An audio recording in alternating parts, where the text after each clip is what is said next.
Well, hello everyone, and welcome to another episode of the Discover New Music podcast from us at Pelt Music.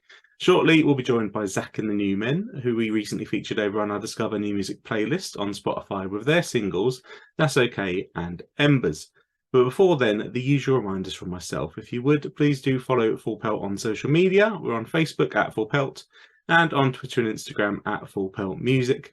And again, if you would, please do hit that like button, hit that subscribe button wherever you're watching or listening. Well, welcome Zach and the New Men to the Pelt Music Discover New Music podcast. Absolutely delighted to have you all on this evening. How are you doing? Good, yeah. All right. We'll just come back from work and college and stuff. Yeah, life. Crazy weekend.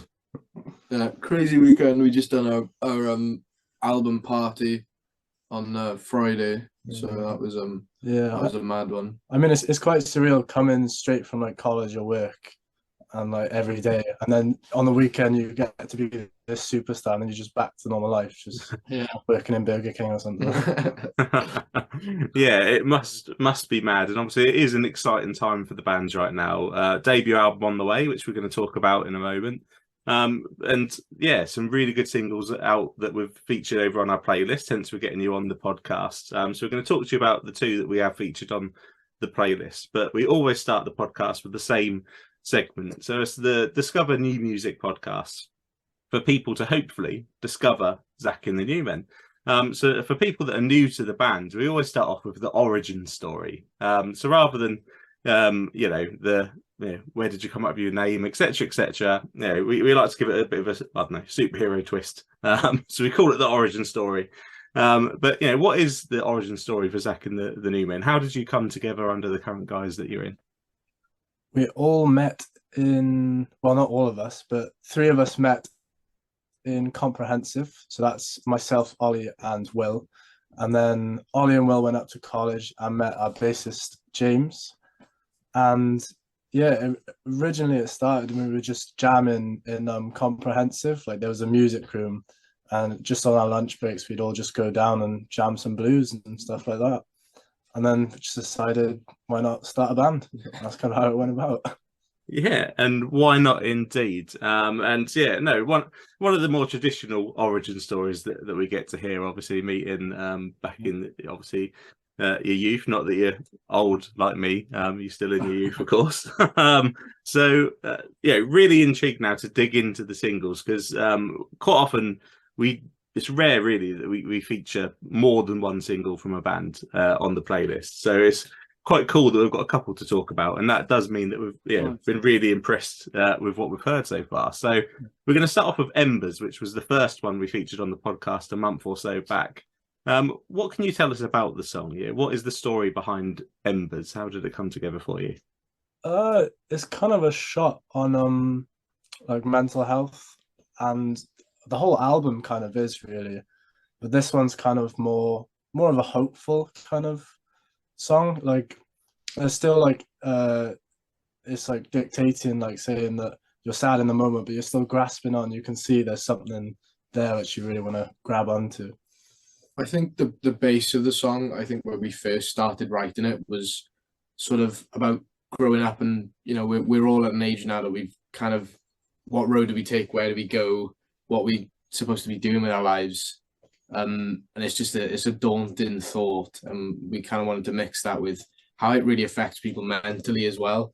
So we just wanted to put that in the song, really.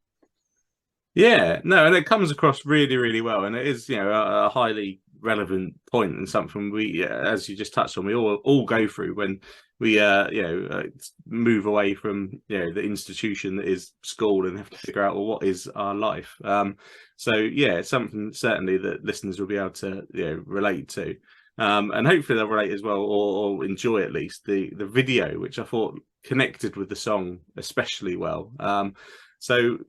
Where did the concept for the video come from for you?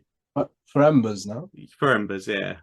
Oh, yeah, I don't know. It was, well, obviously the song is called Embers, and we just went, it was kind of a last minute thing, to be honest. We just got a phone in a field. We set up a massive fire and just record. It was just me around the fire, just singing. Just made it all blue just to match the album art. And there wasn't really a story behind that. It was kind of just No. the theme of it. So I mean, there is to the next video we'll talk about, but yeah, obviously, just to finish off on Embers, go ahead. I think I just think like the whole us not really knowing what we wanted to do with the video, and we just did it. But even though it's just Zach there on his own, it's so personal, I think, as well. And I think subconsciously maybe that's a nice touch to the video, even though we didn't really plan it. No, so, it's a bit ironic. Yeah, no, I mean that watching it, that is what come across, the kind of personal sort of connection between obviously the song and the video. It's how it felt. I mean, obviously, in these days, cost of living crisis, a really cost-effective video as well. I guess it probably didn't cost you very much to put together. So it's definitely a win all round on the video there. So obviously, second track that we featured. That's Okay is the title, and obviously listeners need to head across to our playlist to listen to it, or of course anywhere you can follow the band Zach and the Newmen across, obviously on the streamer sites. Really enjoyed the song. I say quite often we only feature one song, so obviously the second song that we put on normally has to be like one that we go, yeah, we can't not put this song on the playlist as well, even though we've already featured the band once. So what can you tell us about That's Okay? It's about a person who's really struggling, and it's more about forgiveness, I'd say. The song is about forgiveness and acceptance, that when you have, well, whether it be a friend, a relative, in a relationship, that you love that person for who they are, and like you don't want to try to change them. So you just, it's about forgiveness, I'd say. Yeah, go ahead. Yeah, I think the whole thing really is letting someone know that you're there and that it's okay for them to feel the way they're feeling, and you'll be there and you'll help them. Yeah, and that's a truly like important message that I think we all need to be a bit more forgiving. Obviously, we've had so many life-changing events, especially in this country, if you factor in things like Brexit and the divides that's created. So I think just I think society as a whole just needs to be more forgiving for sure. And obviously, it's another song that I think translates really well, and obviously hopefully the listeners will experience that as well. So we touched on it, obviously the video, but That's Okay.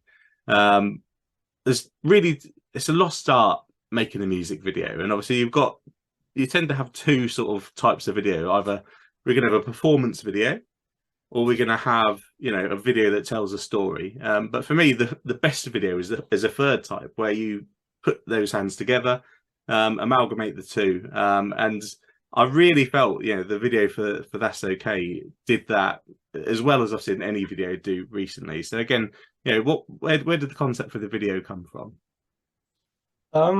So obviously you can kind of imagine the story in your head when you're listening to the song, and so we took from that, and we worked with a guy called Nick Jones and Tom Evans. Tom Evans being the guy who videoed everything, and then Nick directed the whole thing, and he really took it into his own vision. And he got Katie, my girlfriend, as the actor.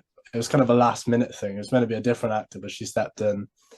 And had a whole script, a whole script and everything. He really helped to bring out the vision to life, even more than we could have ever conceptualized. So it was really nice to see it all coming together. So we booked out Hangar 18, which is where we did our album release show, and so we wanted it to kind of be we were just playing to an empty room, and then as soon as this girl or person comes in, then it's all just chaos and madness, and it's all the life comes back into it. It's like that glimpse of hope again, and just like there's a connection between the music and the person. Yeah, it was really trippy actually, because when we did our album release show, we actually played the That's Okay music video in time as when we performed it live, and it was behind us and in the same venue. Nice. And at the start you have this empty room which people are already in, so they're staring at it, and it's kind of like this loop kind of thing. It's really funny, actually. Yeah, I can imagine that worked really, really well. Yeah, and speaking of working really, really well, obviously the video works really, really well, and listeners can, where we all find our videos these days on YouTube, that's where listeners can go and check that one out, and we'll have the link for that in the bio, and they really, really should. And again, I love when you mix the live performance and story videos together, and obviously I found it really unique about yours that it wasn't just, well, here's some clips of us playing live and there's a story running amongst it, but of course they literally bleed into each other. And obviously, a fantastic job from your girlfriend with the acting there. Really, really great video. So listeners, do check that one out. So obviously I've given you some some positive feedback there, which leads me nicely on to my next point that I've got jotted down, because we always kind of end up touching at some point on social media. So I'm going to drag it out right now. So, not to make myself sound really old, but back in the day, you used to have to wait to get any kind of real feedback on the stuff that you were putting out there as a band. Obviously, it might be you had to wait for a magazine to review what you've done, or obviously, speak to people after a show. These days with social media, completely instantaneous. As soon as you put a piece of art out into the world, the feedback's coming in, be it good or bad.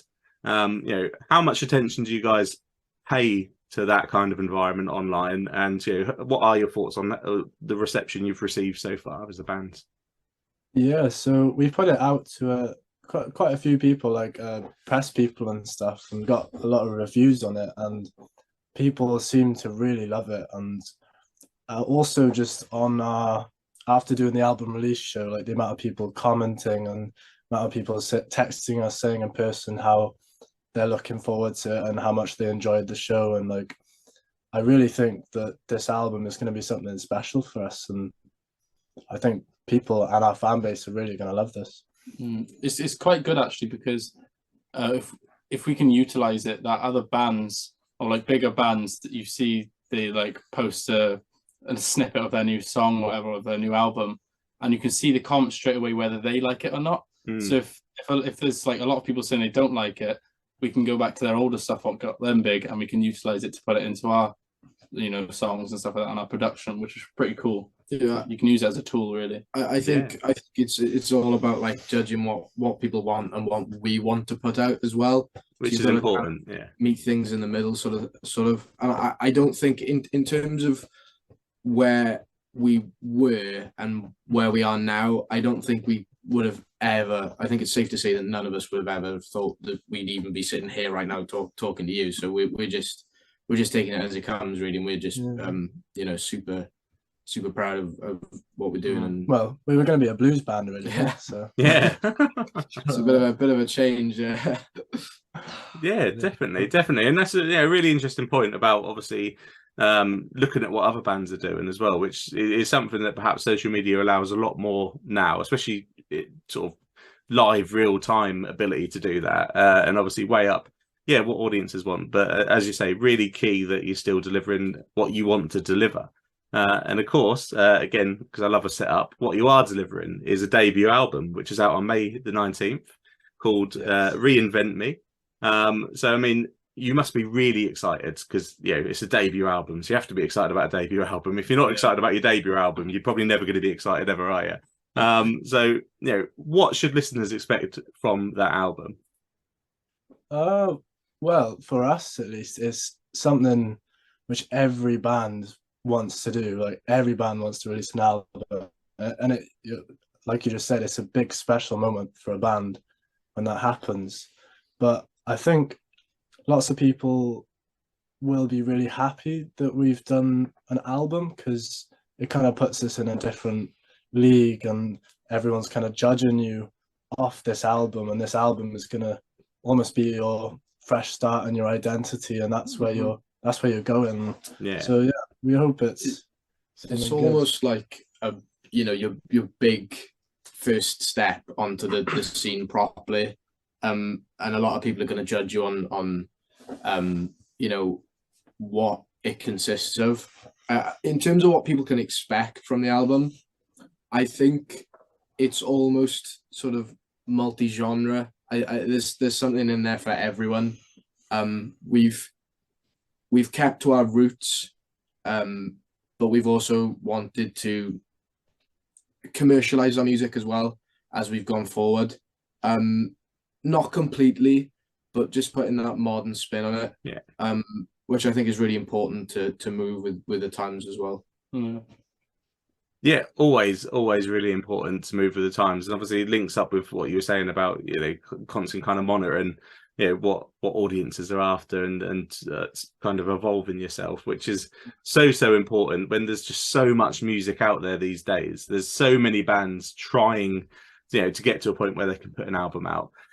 So many bands for a listener to sit and try and listen to. I saw some scary stats about the amount of artists there are with a profile on Spotify, for example. Although most of them have only got like one song or something like that on there.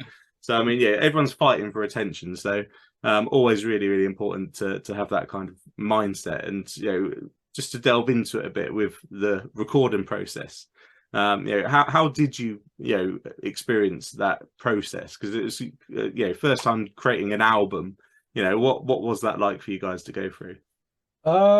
So all the tracks were pretty much recorded in October, and they were recorded right where we're sitting right now. Yeah. So we locked ourselves in here. We stayed here for, was it? Yeah, it was a week. Yeah. And there's like, the place we're in right now is pretty much derelict. So there's no, I don't think at the time there was running water. There's no heat in here, but it's a pretty good recording studio. And it's basically like, it's like a kid's bedroom, but like amplified. So you've got like, I've got some nice monitors in here. I put acoustic treatment. And so it's like bare minimum to make like an album and mix it. So we all recorded it in the week. And then over like the few months afterwards, we were producing it, and then I was mixing it and mastering it. And you just got the stems down, really, the core tracks of the song. Yeah. But I mean, it put us under a lot of pressure doing it in a week. I think that can be a good thing as well, also, because you just end up, you actually try to concentrate on the song rather than just saying, oh, that'll do, we got plenty of time, to finish that. So it was quite nice the week down here, as much as it was cold and living off noodles. But I think we've always toyed with the idea of, should we do an album or should we not? And we were getting to a point where we were going to just keep on releasing singles and maybe think about an album far in the future, because we wanted to just put constant songs out to maximize our visibility, if you like. But I think releasing this album, one of the main reasons is to show people what we can do and what we have, which is, it'll be really interesting to see what people think. Yeah, no, it will be, absolutely. And it is a statement from you, as you say. I mean, a lot of bands these days do go for the steady stream of singles coming out, because again, that's what seems to be getting people's attention these days. With people's attention spans are pretty short these days, let's face it. So you do need kind of a constant churn, but an album is a big statement and a brave move, and obviously great to hear of your traditional kind of experience of locking yourselves in there for a week and living off pot noodles and whatnot. It does definitely drive the pressure, drives the creativity. I've spoken to so many bands that have recorded albums sort of prior to lockdown, and then of course especially the bands that I've spoken to that are sort of more established and perhaps got record deals, and obviously there's pressures and everything, and they've recorded them albums and then they're not allowed to put it out during the pandemic because the record company and the PR haven't wanted to do that at a time when people can't go out, they can't promote the shows, and they've ended up sort of going back to those songs and playing with them more, and actually a number of bands that have said, I wish actually I just left it alone, and it was a record of what made at the time rather than going back to it. So obviously really good experience for you guys, I'm sure, that will set you in good stead for the future. So excellent stuff, we love it. So obviously, listeners, Reinvent Me is out May 19th, and again we'll have links in the bio where you can go and grab a copy. I'm assuming you guys will have physical copies out there that listeners can buy, and we can obviously say link to that. Nice vinyl perhaps. the vinyl industry is so slow at is. the moment. Yeah. So it might be a year before that. There'll be another album out We before will that. eventually have it, but it really depends when. Yeah. I think Adele killed it on top of the pandemic, didn't she? Supposedly, Yeah. it is difficult. But certainly one for listeners to look forward to. And in the meantime, most definitely, whatever they can pick up, they should do, and obviously stream as well if they can. To check that one out, because it will get them set up. Because it's always better to go to a live show when you know the songs. So the next question from me is, you've just had that record release show, which sort of sounds like it went really, really well. What are the plans for you to head out on the road? Obviously, as we touched on right at the start, you've got lives, which you're going to need to fit around, which is always difficult. But is it the intention to get out there and play shows? Yeah. So we've got a few coming up, and we're trying to get out more out in the country. So recently, we've been doing a lot more kind of small festivals and supports with other bands. But yeah, I can't really name any off the top of my head right now. Because we were really hyped up about there's Letchfade Festival, and then it's been cancelled. They've had to pull that out. That was brilliant. But I'll one up you on the next few gigs. We're supporting Jeff Tate. Oh yeah, what is it? I don't know. We just forgot. Zach just comes along. Come on, Zach. Come on, Zach. Come on, turn up. Give him a guitar. Yeah. We're supporting Jeff Tate. We've got another gig next one, which is really soon, in a place called the Jam Jar in Hereford. That's a really nice place, and we're going back there. Apparently by popular demand, but it seems like people like this. And then we've got a Beer on Y Festival, which is a really cool one. We've got a nice slot for that as well, so hopefully we'll get to play to a lot of people. And there's a couple of other things as well, like we've got like a local carnival and stuff like Tincture Striders on the bill. Wow. Just so it's an odd pairing, but it's not it's doing pretty much cool. To glorify it. But it is pretty decent. It is a massive stage. So I say local carnival is just because it's near us. So we're looking forward to all of them. Oh, definitely. And local carnival or big festival. What's important for young bands is to get out there and obviously to play shows and pick up audience members. And if Hereford want you back by popular demand, that's a hell of a good sign to start off with. And the Jeff Tate show will be great. Especially you've already just said about trying to monitor what goes on, and obviously he'll be someone I'm sure that you can perhaps learn some of the tricks of the trade from, for sure, definitely. So the last segment of the podcast is a regular feature. It's called Setlist Science, and obviously it's because I'm a bit of a setlist geek. I really love to see what bands are playing and what order they're playing it in. So the question for you guys is, how much attention do you pay to your own set lists, and have you got any rules that you tend to follow? I think we try and just go with like the flow of energy between songs.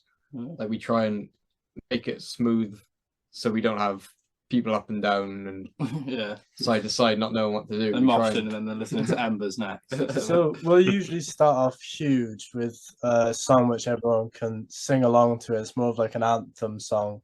And our go-to is one we've written called Begging for More, which isn't actually on the album, sadly. But that's one which we just get people to sing along to. And then it kind of goes down calmer and calmer. And then suddenly it just keeps ramping up, just crescendoing all the way up. And then we're all jumping on stage, and then we're getting the audience to go down and jump up. And nice. We just make it as big as we can at the end. Yeah, absolutely love it. I think they call it the energy curve. But it's something a lot of bands do try to stick and do something along them lines. Absolutely fantastic. And the second question then, sticking to the set lists. It's a very, very simple one, and we can go from left to right across all of you and get an answer from all of you. But encores, yes or no? There's been a couple of times where they haven't told me that they're doing an encore, and I've unplugged my bass, unplugged my amp, completely packed down, and then they said we've got one more song, and I've had to very quickly plug Just get everything so back angry, in. don't you? Well, it wouldn't be such an issue if I don't fully pack away my amp and start walking to the car, and you go one more song, and I have to set everything back up. But I enjoy it. If people like it, and I know that they're gonna happen. Yeah. Yeah, I think it's always nice when people want one more. I mean, in the show we just did Friday, I think we did one more 3 times. So yeah, that was interesting. But yeah, it's always nice to see that people are enjoying and they're just asking for one more too. Yeah, Zach and I always toy with the crowd. Yeah. Like when you say one more, and we kind of speak to each other like, "What are they saying, Zach? What are they saying?" And the crowd love it, and it's just this interaction which kind of loosens everything up, ready for the last song. They can go home having a nice night, you know. So Yeah. it gets everyone in a good mood. Definitely. And think yes, yeah. I love encores too. Good. Yeah, I think crowds they do, and there's kind of a weird expectation and almost a desire for them to chant one more song. Yeah. But it's always a bit odd, obviously, when there isn't one, and the band just the lights come on, and everyone's like, "Oh, okay, Yeah. right, I guess I'll go." Kind of a then." tradition at this point. So yeah, the Yeah. way we go about it is we say this is our last song, we say goodbye, we say good night, knowing there's an encore, and then obviously we like on the last encore, I'll introduce the whole band on stage, then I'll say our merch is over there, thank you for coming, and like Give us all your money. Yeah. It must have been crazy before it became such a big thing that you get to the end of your set and just leave. And then if everyone's chanting one more, you have to go, "Oh, come on, lads, you gotta pull something out now." Yeah, it used to be a spontaneous thing, I imagine. Yeah. I mean, that is a really good point. To be fair, I wonder, the first ever gig that had an encore, that crowd must have been ravenous, mustn't they, to have demanded that band to come back out. Yeah, no, it's always funny, and it's always great. Obviously, a lot of bands do the whole, "Well, this is my last song," and then obviously, come back on. I did sadly see one recently where the band did that, and again, being a setlist geek, I knew what the set list was in advance, and I knew there was meant to be a couple more songs. And the band sort of went off, and it's a small venue, so they had to kind of properly go off. And obviously they were going to come back on, but they obviously hadn't told the engineer, the sound engineer, and lights come on, music come on, listeners started, the audience basically just left, and the band had just stood there like, oh, and I was just like, oh man, that must feel awful. Oh no, that's tragic. Funny. It was a fairly big band as well, to be fair. So it's it's funny how I guess you just got to be smart with these things, ain't you? But obviously it's been absolute pleasure chatting with you all. So listeners, a lot to catch up on. Obviously they can check out the videos on YouTube and the songs on all the streaming platforms. 19th of May, Reinvent Me is out for them to listen to. Hopefully, obviously quite a few live shows coming up. So on Instagram, Facebook, and Twitter, they can follow you at Zach and the New Men, which is nice and easy. I only have to read out one handle. Quite often, there's 3 different handles for me to read out. So well done for that. And that's obviously the place for listeners to keep up to date with everything coming from you. What would be your final message for the listeners? I always like to chuck it back to you and put some pressure on you. Our CDs will be on our website, zachandthenewmen.com. Listen to the albums. Listen to the music. Listen to our music. Give us your money, please. I see. Our music. I love it. Some people decide that they're going to give me a really deep and meaningful, final message, which I think at the end of the day, the message is, hey, buy our music, because we're in this because we want to be in this, but it is a hard world out there. We do need a bit of money. Meaningful than trying to keep ourselves alive. No, excellent. Thank you so much for joining me on the podcast. No problem. Thank you for having us. Thank you. Well, thank you everyone for listening. I really do hope you enjoyed that chat there with Zach and the New Men. Make sure you check out their singles That's Okay and Embers over on our Discover New Music playlist on Spotify, and of course follow the band on social media to stay up to date with everything coming from them. You can also follow Full Pelt on social media. We're on Facebook at Full Pelt and on Twitter and Instagram at Full Pelt Music. And finally, if you would, please do hit that like button, hit that subscribe button, wherever you're watching or listening, because we will be back very soon with another episode of the Discover New Music podcast.